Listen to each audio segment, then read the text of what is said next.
đó cứ chua vào việcตื่นได้ไอ้ตื่นcô biết cái bùa nó lặp lời bùa bà biết hai về bùaไปไปห้องหมอเป็นยัง cô biết nhục ว่าไปห้องหมอเป็นยังวะ ไปรถไปรถเนาะ ไปห้องหมอรถนี่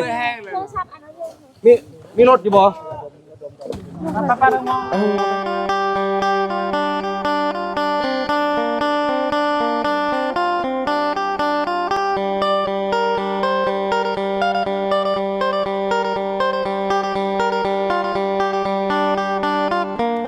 เอาสบายดีและสวัสดีมาต่อ EP 2เด้อพ่อแม่พี่น้อง อยู่บ่เบิ่งก็ขึ้นกระบะแล้วเนาะ โดยเบิดอย่าบ่บุญ ไปเบิ่งก่อนเนาะ โดยไปฟังนะดูโอ้รถเพิ่นน่าสิเบิดอยู่มั้งเขาว่าเพราะว่ารถหุ่นไดอันคือสิคันใหญ่อยู่ดอกเขาว่าเพิ่นกำลังเคลื่อนย้ายอันนี้ศพอยู่พี่น้องเอ้ยเนาะป่าช้าก็บ่ฮู้ว่าสิไกลซำใดเนาะเพราะว่าเฮาก็บ่เคยเห็นจักเทื่อพี่น้องเอ้ยเนาะคนมาส่งสการก็หลายพอสมควรคนมาส่งสการก็หลายอยู่เนาะบ่บุญเนาะ เพียงของไปบ่เลยเนาะ พอตู้ก็เอาไปให้เราน้ำเนาะนี่เนาะ จู่ก็ไปบ่ ไปคือกัน ไปต้นติดพัวแล้วไป โอ้จะว่าสิติดลิขสิทธิ์บ่จักอันนี้เนาะเสียงมันอยากเข้ามาในนั้นนึงเนาะพี่น้องเอ้ยเนาะพัวเราก็สงสารเราคือกันบ่บุญเด้อเนาะเราให้นางโอ้ตาจนบวมเบิดตาก็ได้พี่น้องเอ้ยเนาะตาแดงก่ำเลยแม่น้องหลาแฮงคักเบิ่งเราคือสิเพลียอยู่พี่น้องเอ้ยเนาะเนาะจังได๋ก็เสียใจนำเพิ่นพี่น้องเอ้ยก็มีแต่ถ้าเบิ่งเหมือนกันเนาะตอนนี้ก็มาฮอดปราสาทแล้วพี่น้องเอ้ยเนาะสบายดีเด้อพอเด้อโดยโอ้เพิ่นก็มีตู้มาให้เพิ่นนำนี่เนาะพี่น้องเอ้ยเนาะ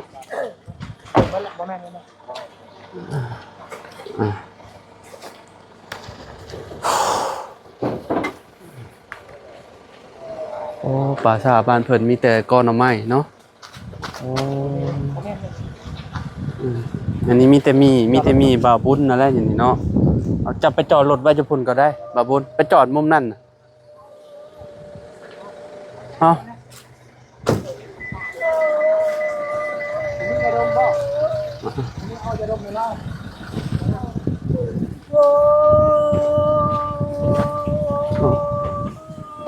ทำใจที่ อดเอาอ้าย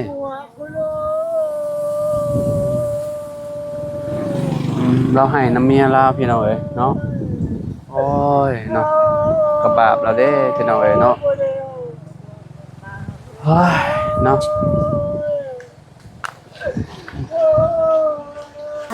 เนาะคือเราทำใจบ่ได้พี่น้องเอ้ยเนาะบ่ว่าภัยแหละเนาะพยายามบอกเราให้เราสู้ๆหั่นแหละอดเอาพี่น้องเอ้ยเนาะ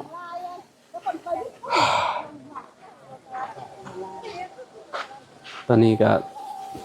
แม่ขาวก็มาแล้วเนาะ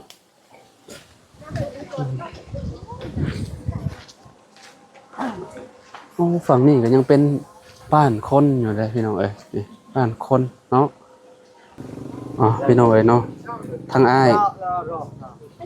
เล่าพี่น้องเอ้ยเนาะแรกๆคิดว่าพัวเล่าสะดอกเนาะลงแม่เนาะพัวเล่าอยู่ใช่ซะ chu lại cô biết ปลูกเรานำ cô biết chu đây biết cô biết đó cứ chu vào việc ตื่นได้อ้ายตื่น cô biết cái bùa nó lặp lời bùa bà biết hai về bùa ไปห้องหมอเป็นยัง cô biết nhục ว่าไปห้องหมอเป็นยังวะ ไปรถไปรถเนาะ ไปห้องหมอรถนี่มีรถอยู่บ่ ไปห้องหมอรถไปญาติไปน้ำลายคนนี่เด้อ ไปหลายๆคนเด้อพยายามบ่ให้เล่าอันน่ะเด้อพุกเราตลอดเว้าน้ำเล่าตลอดเด้อ ถอยคนรถตัวนี้เข้านี่นะ อาจจะรถเครื่องเข้าไปไหน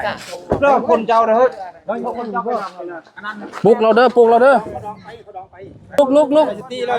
ได้สติแล้วลุกอดเอาสู้อดเอาเอาจะดมให้เราดมเราบ่ได้นอนหลายคืนเด้แปลว่าข้าวเราก็บ่กินเด้อดเอาอ้ายอดเอาสู้ๆเด้ออ้ายเด้อโอ้พี่น้องเอ้ยเราบ่แบบมีแต่พาเราเมื่อก่อนเนาะแบบว่ามันเห็นภาพเลยแบบเราอันนั้นเด้เนาะ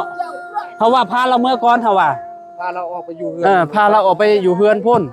มาจูนเลยฮะกี้จูนเลยป่ะไปเนาะพาเราเมื่อก่อน เมื่อป่ะเอารถ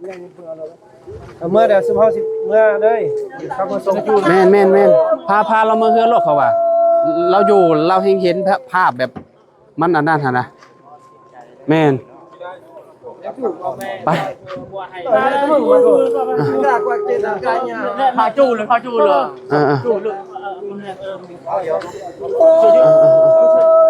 อ๋อน้องพี่น้องเอ้ยเนาะอ้ายเราเนาะพาเรามาเฮือนก่อนพอเด้อพาเรามาเฮือนก่อนเนาะ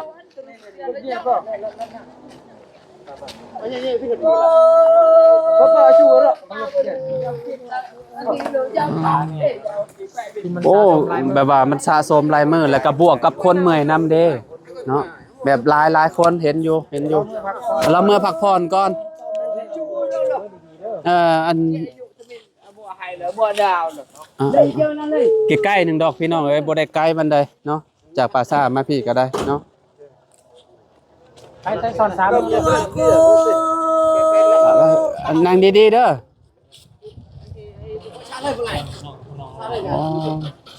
คือแบบค่ำ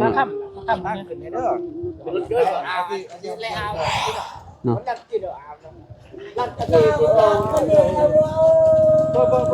พาเราเมื่อบัดนี้พี่น้องเมื่อกี้นี่ว่าสิจนว่าสิพาเราไปห้องหมอกินนี่นะเรารู้สึกโตพี่น้องพูดก็คือแบบจุ่มเมากับบ่จักแนวสิเฮ็ดเลยกินนี่เนาะสิพาไปห้องหมอเลยกินนี่ทางเดียวแหละเนาะแม่นมีแต่ทางเดียวแหละเนาะเฮาก็ย่านคือกันบ่ก็ได้ป้าบ่ได้เด้เนาะโอ้ต้องแม่นต้องบวกกับพักผ่อนหน่อยโอ้ยังเข้าไปอีกพี่น้องเข้าไปลาเราก็ได้โอ้ทางนี้ก็จนสั่นทางนี้ก็ได้โดสบายดีเด้อเปียกคนเรากับพี่น้องเฮงน้องบ้านแบบจำเป็นเลยเนาะรถใจเลยพวกเราก็ดีแต่อ้ายก็ว่าโอ้ยังหายาดมพ่ออยู่พี่น้องเนาะเอาไปแค่ว่าสลบเนาะแล้วเนาะเอาไปส่งเราแม่นก็ไปส่งเราครั้งสุดท้ายไปพี่น้องเนาะโอ้ทางผัวเรากับโศกเศร้าแห้งพอสมควรเราก็ได้เนาะพี่น้องแต่ว่าทางอ้ายเรานี่ก็นักพี่น้องเนาะทำใจบ่ได้เนาะ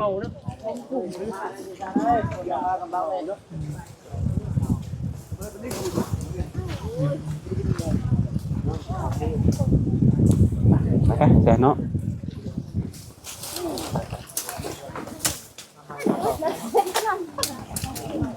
นี่แหละทางทำพิธีแล้วเนาะเพิ่นก็ทำพิธีอยู่เนาะ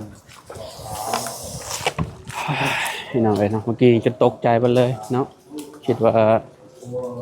สิได้พาเพิ่นไปห้องหมออะไรเพิ่นก็รู้สึกโตนะตั้งสติได้เนาะทั้งนี้ก็นี่แหละ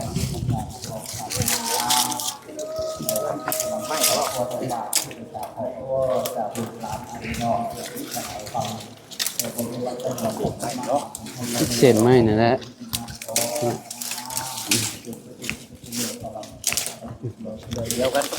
แม่นอันเดียวกันเนาะเพราะว่าศาสนาอันเดียวกันนั่นแหละพี่น้องเนาะก็นี่แหละทั้งไม้ฮักตอกใช่เนาะ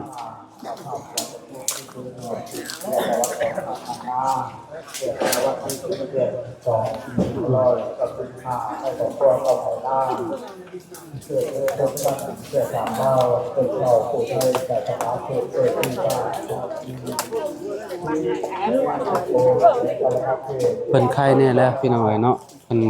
เพิ่นก็อยากส่งน้องเพิ่นครั้งสุดท้ายคือกันเนาะเราไข้เนี่ยแหละบัดนี้แรกๆว่าสิได้ ละไม้แล้วบ่ แม่นเราบ่อยากเมื่อเด้เห็นเอาได้ซะเนาะเรายังบ่อยากเมื่อเห็นเอาได้ซะอยากส่งน้องเจอสุดท้ายว่ะ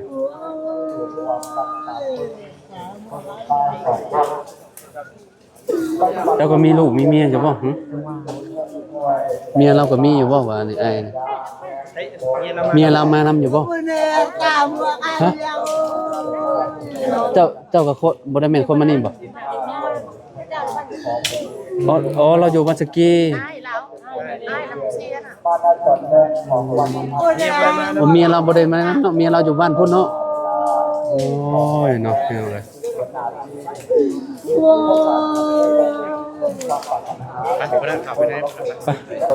พี่น้องเนาะ เดินป่าป่าเนี่ยเพื่อการศึกษาองค์พระลูกหลานและเดี่ยวดูก็จะฝึกเจอให้ลูกหลานทำเพื่อหนังสือให้มีความสามัคคีเป็นผู้แทนแห่งร้านและอนุรักษ์อภัยต่อประเพณีข้อพักเข้าลงระเบียบกฎหมายบางอย่างเป็นอย่างดีเฮ็ดให้ลูกหลานเติบใหญ่เป็นกำลังแห่งประกอบส่วนคนในการจัดตั้งตำรา คือแบบมีแต่ เป็นการไหว อันปลาหน่อไม้เนาะปลาหน่อไม้เต็มมาเลยพี่น้องทรง ต่อไป แบบว่ามีแต่หน่อไม้ ขอเชิญชวนบรรดาผ่านทุกตัวหนาลุกยืนขึ้นกลมคอไหวโอ้ยบ่แม่นง่ายได้พี่น้อง ยังมีข้าวก็อยู่คนพี่น้องน้องลาก็ให้เลยน้องลาก็ได้ เรื่องของขบวนพัดเดินเบิ้ลก็ ให้เลยพี่น้องเอ้ย ขบวนพัดเดินเบิ้ลคอยกันพี่น้องเด้อช่วย เข้า กัน ใจยากพี่น้องเนาะ เจ้าช่วยคนละใหม่คนละไม่พี่น้องวันนี้ได้สละโอกาสได้มาส่งเป็นการช่วงผ่านทางหน้าจังหวัดแจงยาเมืองเพชรบุรีเขียมสวรรค์มาเขตของเฮาเจ้า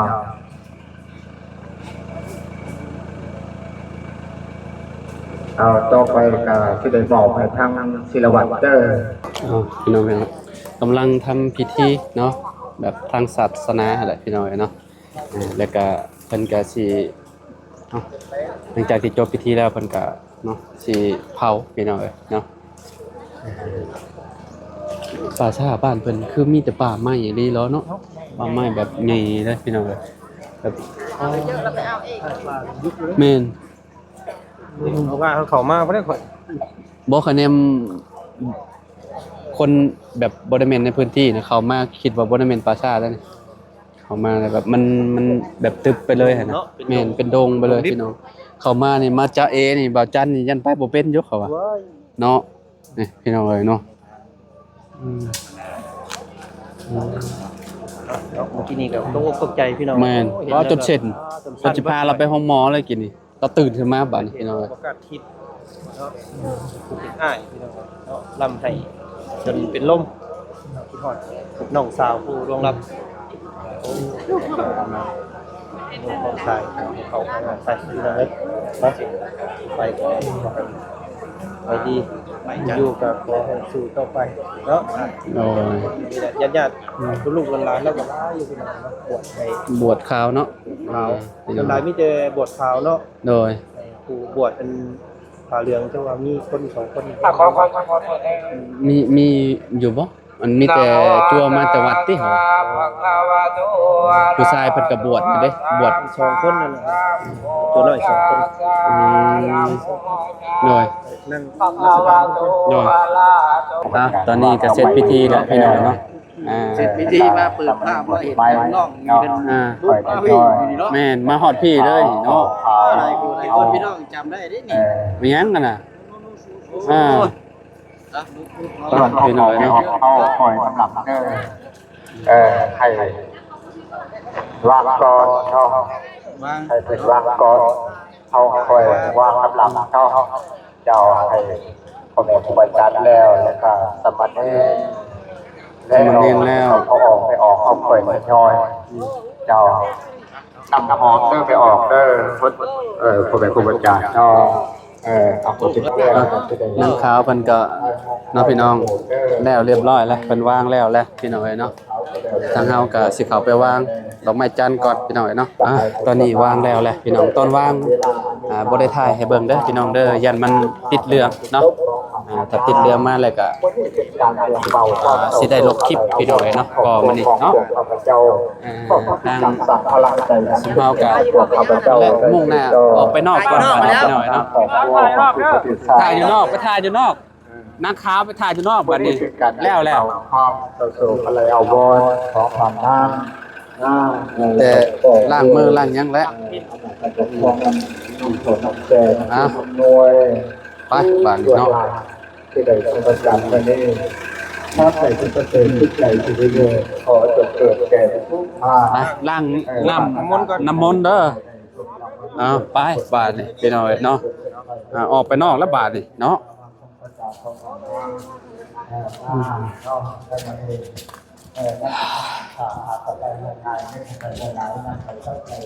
ปัดก่อนบ้านนี่ใส่หาแนวปัดแนวหยังก่อนเนาะ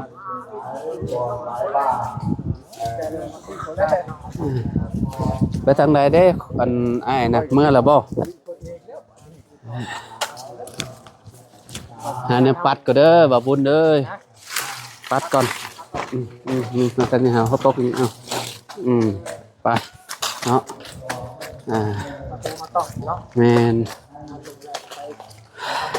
อยู่ทางภายทางมันได้บ่านี่เนาะใครอยู่มาซื้อน้จานซื้อน้ำเด้อซื้อก่อนเนาะซื้อน้ำเด้อพี่น้องเด้อซื้อเรียบร้อยโอเคสวัสดีเนาะมาส่งเรื่อยเพิ่นเป็นครั้งสุดท้ายพี่น้องเอ้ยเนาะยามเฮาก็ขอแสดงความเสียใจกับครอบครัวน้องหลานน้อยเพิ่นนำเนาะพี่น้องเอ้ยเนาะโอเคไว้เจอกันใหม่พี่น้องอยู่ดีมีแฮงบ่ทุกคนขอบคุณหลายๆที่ติดตามเด้อพี่น้องเด้อเนาะสบายดีและสวัสดีพี่น้องพอกันใหม่เนาะโดย